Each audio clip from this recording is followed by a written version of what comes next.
je veux vous parler de ce que j'ai découvert autour du psoas. Et il y a des trucs, mais waouh, ça m'a laissé bouche bée. Et du coup, je veux surtout vous montrer une rééducation du psoas que j'ai faite pendant 30 jours pour voir la différence sur tout un tas de trucs, le avant, le après de ces 30 jours-là. Alors, je vous donne un petit peu du contexte avant qu'on parte vraiment sur la pratique, tout ce que j'ai mis en place pour moi, chez moi. Déjà, c'est quoi le psoas? Donc, le psoas, c'est un muscle qui s'insère sur toute la partie antérieure de nos vertèbres lombaires et des disques intervertébraux. Ok? Donc ça, c'est sa position. Ensuite, il descend ici dans le bassin et il va venir se terminer ici, au niveau d'un tubercule à l'intérieur du fémur. Donc ça, c'est la position de mon psoas. Dans sa fonction, on va le faire très très bref, mais en gros, il est fléchisseur de hanche, donc il permet de lever ma hanche, d'accord? Il est rotateur externe de hanche de par sa position interne. Si on tire dessus, il va amener une petite rotation externe. Et on est tous d'accord pour dire qu'au niveau du bassin et des lombaires, il est stabilisateur. C'est-à-dire que quand je lève une jambe d'un côté, que je marche par exemple, ce qui fait que mon dos ne s'effondre pas, c'est un alignement de muscles, dont le psoas, qui permet de stabiliser mes lombaires. Après, c'est compliqué parce que, encore une fois, il y a des controverses là-dessus. Il y en a qui disent qu'il est fléchisseur de tronc, il y en a qui disent qu'il est extenseur. En fait, ce qui est merveilleux, mais je ne vais pas aller plus loin là-dessus, mais ce qui est incroyable avec ce muscle, c'est qu'en fait, il change sa fonction selon la position dans laquelle on est. Déjà, ça, je trouve ça incroyable. Bref, tout ça, c'est pour dire que c'est un muscle tellement adaptable avec plein de fonctions, plein de possibilités, qui est hallucinant. Et on en vient au cœur du sujet, au cœur de ce qui est fantastique avec ce psoas. C'est qu'en fait, le psoas, il a des connexions avec plein d'organes, plein d'autres muscles qui ont eux-mêmes un impact énorme dans notre corps. Donc, si on en revient, on va dire à sa position, d'accord? On va aller chercher tout ça. Insertion du départ, on a dit toutes les vertèbres lombaires et les disques. Ça veut dire que si les deux sont liés, ça veut dire que si mes vertèbres sont en souffrance, si mes disques sont en souffrance, donc si j'ai par exemple des discopathies, des hernies discales, des verrouillages au niveau lombaire, eh bien, par répercussion directe, cela peut amener une rigidité, une tension, une faiblesse au niveau de mon muscle psoas. Mais l'inverse est vrai aussi. C'est-à-dire que si mon psoas est rigide, tendu, faible, eh bien forcément, ça va avoir un impact sur mes vertèbres lombaires et sur mes disques lombaires. Donc on voit la réciprocité entre les deux. L'un influe sur l'autre, l'autre influe sur l'un. Donc important que les deux soient en bonne santé, parce que s'il y en a un qui merde, eh ben, de cause à effet, ça va impacter le deuxième. Ça, c'est la première connexion. Deuxième connexion, le diaphragme. Alors le diaphragme, c'est un muscle qui tapisse toute cette zone-là. C'est en fait la couche musculaire qui va séparer notre thorax de notre abdomen. Sauf que ce muscle-là, le diaphragme, vient s'insérer au niveau de nos vertèbres lombaires également. Je vais te montrer sur la planche. En gros, tu as des piliers du diaphragme qui forment comme un petit pont. Et puis, du coup, tu as le psoas qui est inséré dedans. Donc, en fait, on voit là aussi la répercussion directe de l'un à l'autre. Le diaphragme, c'est notre muscle respiratoire principal. Donc, quand je respire amplement, mon diaphragme ventile. Sauf que déjà, avec nos modes de vie actuels, qu'est-ce qu'on fait? On ne respire qu'avec une toute petite partie de nos poumons. Donc, notre diaphragme, on ne le fait jamais ventiler pleinement, à part quand on fait soit du sport à haute intensité, soit quand on va faire des exercices spécifiques respiratoires. Deuxième chose, au niveau du diaphragme, c'est que notre diaphragme, c'est notre muscle émotionnel par excellence. Dès lors qu'on va être stressé, angoissé, qu'est-ce qu'on fait? On a tendance à couper notre respiration. Dès qu'on a peur, on coupe la respiration, on bloque la respiration. On voit directement que notre état émotionnel a un impact direct sur notre diaphragme. Quand on a peur, quand on est en joie, on peut aussi monter en hyperventilation. Même chose, ça a un impact direct sur notre diaphragme. Et comme on l'a dit, étroitement lié avec le psoas, eh bien cet état émotionnel va avoir un impact direct sur mon psoas. Et l'inverse est vrai aussi. Un psoas qui va pas bien va aussi avoir un impact sur mon diaphragme. Donc encore une fois, les deux sont liés. Troisième connexion, le psoas est lié aussi à mon rein. En fait, mon psoas ici fait comme un rail pour que mon rein puisse un petit peu coulisser. Encore une fois, eh bien, dans nos modes de vie actuels, le rein est un filtre. On a généralement une alimentation qui n'est pas forcément de bonne qualité, une hydratation qui est trop faible. Donc le rein est toujours un petit peu en souffrance plutôt qu'être dans sa fonction optimale. Et donc encore une fois, réciprocité entre les deux. Le rein va avoir un impact sur notre psoas, tout comme quand on a des coliques rénales, on va avoir mal au dos. Mais on va pas avoir mal juste au niveau du placement du rein qui est là, on va avoir mal au dos, au niveau des lombaires, d'accord? Donc encore une fois, on voit le lien direct entre les deux. Autre connexion, les intestins. Tous nos intestins qui sont ici, d'accord, vont avoir un impact direct sur notre psoas. Parce que le psoas est juste en arrière, ça fait comme un fond en fait, un tapis de fond pour nos intestins qui sont à l'avant. Avec notre alimentation qui est de mauvaise qualité. On sait aussi que l'intestin, c'est une zone qui a tendance à emmagasiner au niveau émotionnel. Il y a beaucoup de personnes, quand ils sont stressés, ils vont avoir la courante, ils vont avoir la diarrhée, ils vont directement aller aux toilettes. On voit directement l'effet émotionnel sur notre intestin. Donc encore une fois, un intestin qui va être un petit peu mis à mal par notre état émotionnel, notre manière de nous alimenter, une mauvaise hygiène de vie globale, un mauvais sommeil, une sédentarité, tout ça, ça va avoir un impact sur notre intestin qui va avoir du mal à fonctionner comme il faut. Et encore une fois, par réciprocité, il va avoir tendance à irriter, à tendre notre psoas. Encore une autre connexion. On descend d'un cran au niveau urogynéco. Donc là, on parle plutôt chez la femme, évidemment. Beaucoup de femmes qui ont des douleurs menstruelles vont avoir mal au dos. Alors, il y a certainement un état de tension ligamentaire là-dedans, mais ce qui est sûr aussi, c'est que ce qui va créer des douleurs au niveau du dos, c'est notre connexion avec notre psoas. Et beaucoup de femmes qui ont des problématiques au niveau urogynéco, que ce soit de l'endométriose, des ovaires polykystiques ou toute autre problématique, vont souvent avoir des douleurs dans le bassin, dans les lombaires et dans les jambes.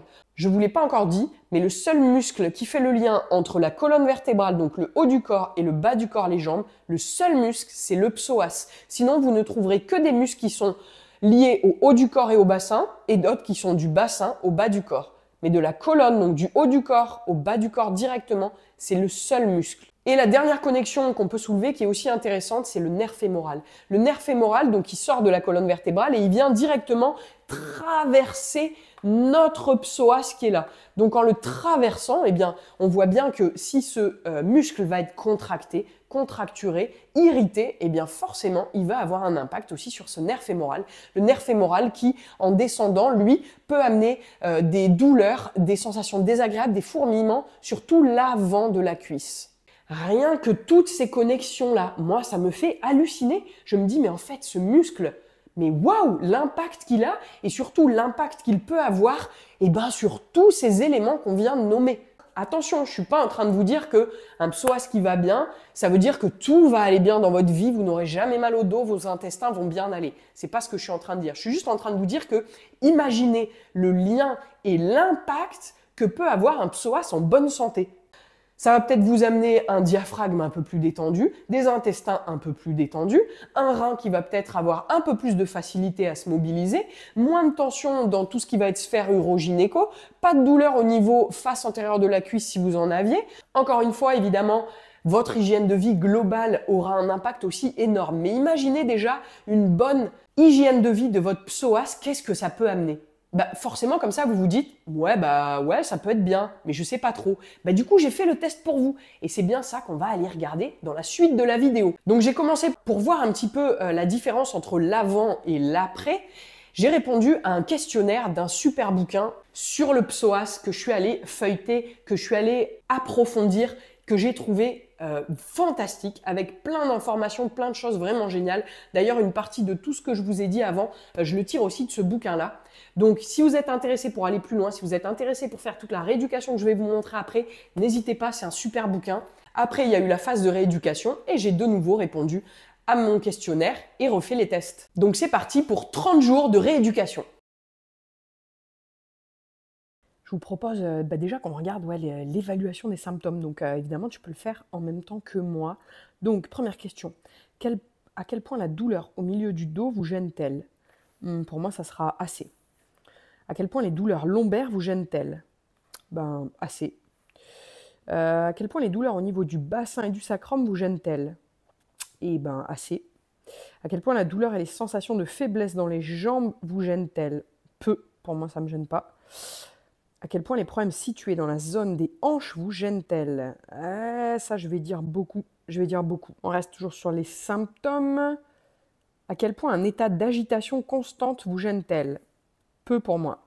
À quel point les problèmes d'estomac vous gênent-ils? Peu. À quel point les problèmes d'intestin vous gênent-ils? Peu. À quel point les problèmes urogénicaux vous gênent-ils? Je vais dire assez.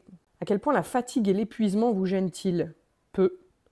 À quel point... Enfin, non, la vérité, c'est beaucoup, mais c'est parce que j'ai un enfant qui a 1 an et qui a du mal à dormir la nuit. Donc là, je pense que rien à voir avec le psoas. À quel point la douleur à la racine de la cuisse vous gêne-t-elle? Assez. Bon, je n'ai que 35 ans et la réponse à ce questionnaire me fait quand même un peu cogiter. Parce qu'au final, il y a très peu de questions auxquelles j'ai répondu que j'avais pas de symptômes.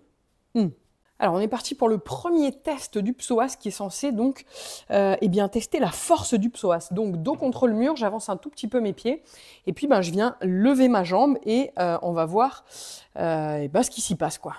Donc, je lève, on va commencer par la jambe droite. Donc, je lève bien dans l'axe. Dans quelle position se trouve la jambe? À peu près parallèle au sol. Est-elle parallèle au sol? Oui. Ouah, ça commence déjà à être dur. Comment vous paraît la position dès les premières secondes? Ouah, fatigante, oui, fatigante, oui. Ouah, j'ai déjà du mal à tenir. Combien de secondes pouvez-vous tenir la position avant d'être fatigué? À peine 2 ou 3. Une fois effectué, allez, relève la jambe. Une fois effectué le test avec une jambe, reposez-vous au moins 30. Waouh, franchement, c'est dur, hein. À droite, là, hyper dur. On est parti pour l'autre côté. Alors, on y va. Et peut-être que je lève déjà un peu plus haut. C'est moins fatigant que l'autre côté. Bien moins fatigant, même. Alors, je sens que j'ai quand même la jambe qui a tendance un peu à descendre, mais franchement, rien à voir avec la jambe droite. Donc, deuxième test de Thomas simplifié. Je dois m'allonger sur le dos, fléchir mes 2 jambes, attraper un genou que je viens amener le plus près possible de ma poitrine. Et là, je dois allonger ma deuxième jambe et voir si j'arrive à l'allonger jusqu'en bas. Donc là, si je force, j'y arrive. Et noter ce que je sens de manière générale. Est-ce que je sens mon dos qui se cambre? Est-ce que je sens une tension? Franchement, ouais, ça tire un petit peu. La jambe a tendance à se relever. Mais rien de particulier sur ce test-là. Je vais tester de l'autre côté. J'ai l'impression qu'il y a moins de tension au final de ce côté-là. Donc sur la jambe droite. On ne retrouve pas la même chose que sur le premier test. Le troisième test, c'est l'étirement du droit fémoral, donc du muscle qui est à l'avant de la cuisse ici. Donc je suis censée attraper ma cheville, l'amener au niveau de ma fesse et garder bien mon dos droit et mes épaules à l'aplomb de mes hanches. Pour le coup, ça va. C'est quelque chose qui est pour moi hyper facile. Je le fais même très régulièrement. Donc ça, honnêtement, aucune tension, tout va bien. Dernier test, c'est pour venir tester l'arrière au niveau de la cuisse. Donc je dois me poser contre un mur, les mains contre le mur, le bassin contre le mur, les pieds un petit peu reculés, mes 2 genoux doivent rester collés et je dois amener un talon en direction de la fesse.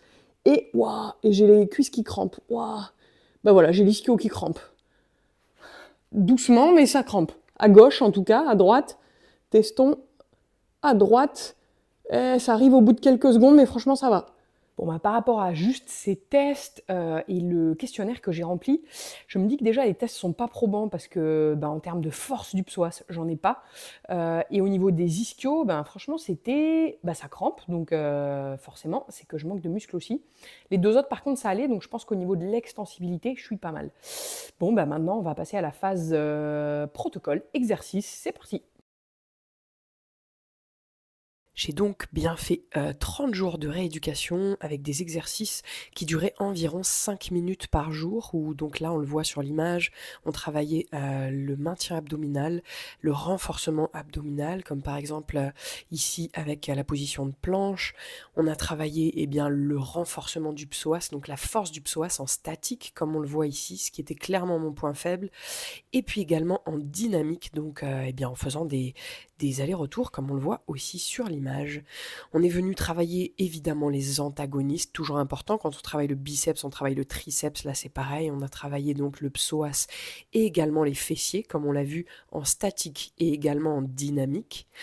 On est venu ensuite travailler le diaphragme, le relâchement du diaphragme. Donc on a vu que c'était étroitement lié, donc on l'a fait allongé. On l'a fait également debout avec des répétitions à chaque fois. On a travaillé l'assouplissement, l'étirement du psoas en statique et en dynamique, comme on le voit là en faisant des allers-retours sur l'étirement. On est venu étirer aussi tout ce qui était structure latérale, carré des lombes, le psoas également parce qu'il a une composante latérale, donc soit en statique, soit en dynamique, encore une fois, comme on le voit bien, sur l'image ici. On est aussi venu étirer justement ses fessiers, en statique dans un premier temps et en dynamique dans un deuxième temps, comme on le voit également sur l'image. Et ben voilà, après mes 30 jours de rééducation, avec des moments plus ou moins faciles et des moments plus ou moins difficiles, on repasse à la phase de test avec d'abord ce questionnaire. Donc à quel point la douleur au milieu du dos vous gêne-t-elle? J'avais mis assez, je vais mettre peu. Honnêtement, ça va mieux. À quel point les douleurs lombaires vous gênent-elles? J'avais dit assez, j'aurais pu dire beaucoup, je vais dire peu, mais je dirais que c'est entre les deux. Allez, entre peu et assez. S'il y avait eu une catégorie intermédiaire, je le mettrais intermédiaire. C'est mieux, mais j'en ai encore. À quel point les douleurs au niveau du bassin et du sacrum vous gênent-elles? Eh bien, peu. Franchement, ça va. À quel point la douleur et les sensations de faiblesse dans les jambes vous gênent-elles? J'avais dit peu, je reste sur le peu, bien que je me sois rendu compte que j'avais le psoas franchement faible. À quel point les problèmes situés dans la zone des hanches vous gênent-elles? Alors ça, j'avais mis beaucoup, je vais mettre assez. Honnêtement, j'ai la hanche gauche quand même qui me fait justement des sensations bizarres, peut-être même encore plus aiguës qu'avant, mais différentes. Je sens en tout cas que c'est en train de bouger. À quel point un état d'agitation constante vous gêne-t-il? Ben peu, ça pour le coup j'en ai pas. À quel point les problèmes d'estomac vous gênent-ils? Peu, c'est comme avant. À quel point les problèmes d'intestin vous gênent-ils? Peu, c'est comme avant. Les problèmes urogénicaux, j'avais mis assez. Honnêtement, je vais mettre peu, c'est même plus du tout. Mais j'ai aussi fait des séances d'ostéo en parallèle. Donc là-dessus, c'est peut-être un petit peu biaisé en tout cas. À quel point la fatigue et l'épuisement vous gênent-ils? C'est toujours beaucoup, mais ça c'est à cause de ma fille d'1 an qui ne dort pas trop. Donc là pour le coup, psoas, je pense que c'est pas probant là-dessus. Et à quel point la douleur à la racine de la cuisse vous gêne-t-elle? Je sais pas si j'avais mis beaucoup ou assez.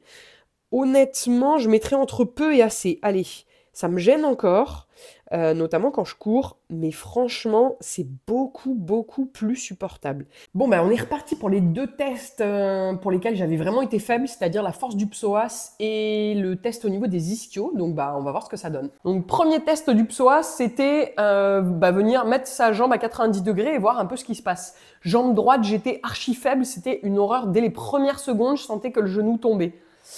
Voilà, là tu vois, ça fait au moins 10 secondes que je parle. Franchement, rien à voir. Ma série de 30 secondes, je peux la tenir et même du coup maintenant je suis habituée, je le fais toutes les semaines, plusieurs fois par semaine. Je peux même tenir 4 fois 30 secondes sans aucun problème. Donc je vois que j'ai quand même vraiment progressé. Enfin, je mesure un peu ce que j'ai dit, sans aucun problème. Oui, je peux le faire. Ça reste quand même difficile, mais je peux le faire. Donc voilà, on va dire ça comme ça. Deuxième jambe, ça posait déjà pas de problème. Franchement, là, nickel, ça déroule. Ce côté-là, aucun souci. Deuxième test, c'était donc bassin contre le mur, le haut contre le mur, et de venir amener talon à la fesse et de tenir comme ça, en gardant les 2 genoux. Waouh, bon ça crampe encore. Hein. En gardant les 2 genoux collés et d'amener talon à la fesse. Ça crampe direct. Ischio, ça crampe. Deuxième jambe, tac. Celle-là, ça va mieux. Mais bon, je sens que c'est à la limite de cramper aussi. Voilà. Bon, ce test-là, on voit qu'il est il a moins été amélioré que le premier. En tout cas, la force du psoas, c'est vachement mieux. Bon, écoute, voilà, les tests sont terminés. J'ai passé mon mois de rééducation, d'auto-rééducation, même avec tous ces exercices que j'ai mis en place 4 à 5 fois par semaine, selon ma motivation. Et honnêtement, je me sens vachement mieux. Alors, au-delà de ce dont je vous ai parlé, du fait que j'avais un petit peu cette douleur au pli de laine, au niveau des tests, on voit la différence de manière très pragmatique et posée, avec le questionnaire et le test, là, notamment de la force du psoas. On voit que clairement, ça a amélioré les choses. Et puis surtout, si vous m'avez suivi un petit peu dans ces dernières vidéos, je vous ai dit que je m'étais mise au footing. Alors oui, je fais une rééducation globale, je me muscle un peu partout pour pouvoir me mettre à courir un peu longtemps. Mais clairement, cette douleur au pli de laine qui me prenait au bout de 10-15 minutes, elle était vive. Là, ça fait 1 mois complet que je fais ça. je n'ai quasiment plus la douleur. En tout cas, je peux courir 1 heure et on va dire, allez, au bout d'1 heure, je la sens un peu. Mais sur une échelle de 0 à 10, je vais la sentir à 2, 3, tu vois. Alors qu'avant, j'étais à 7, 8 au bout d'un quart d'heure. Donc franchement, ça m'a vachement amélioré, ça c'est clair et net. Donc ce qui est sûr, c'est que ce protocole-là, je vais le continuer. Et même, là, j'ai fait que la phase 1, mais il y a la phase 2. Dans la phase 1, il y a 2 parties. Là, j'en suis qu'à la première partie de la phase 1. Bon, écoute, j'espère que tout ça, ça t'aura donné envie d'aller peut-être essayer, toi aussi, de voir un petit peu qu'est-ce qui se passe au niveau de ton psoas, de faire peut-être les tests que je fais là aussi pour que tu te rendes compte toi-même, de te dire, ah bah tiens, peut-être que moi aussi, ça serait bien que je travaille mon psoas. Parce que honnêtement, pour le travailler chez plein de gens, pour l'avoir testé chez plein de gens, je pense que c'est un muscle qui a besoin d'être travaillé. Allez, chez les 3/4 des gens. Et encore, je pense que c'est plus. Il y a vraiment beaucoup de personnes chez qui ça ferait du bien de rééduquer son psoas, que ce soit en termes de la flexibilité et en termes de manque de force. Donc, voilà, écoute, si ça t'intéresse, tu peux toujours aller voir un petit peu dans le bouquin ce qui s'y passe, voir si ça peut t'intéresser. Tu peux aussi essayer les tests que je t'ai montrés dans cette vidéo, les exercices que je t'ai montrés aussi dans cette vidéo. Et puis d'une manière globale, j'espère que le contenu que je te propose te plaît. Si c'est le cas, que tu n'es pas abonné, pense à t'abonner. Vraiment, ça m'aide à pouvoir développer cette chaîne, à être mieux référencé et donc à pouvoir vous faire du contenu de la meilleure qualité possible. À plus tard pour une prochaine vidéo.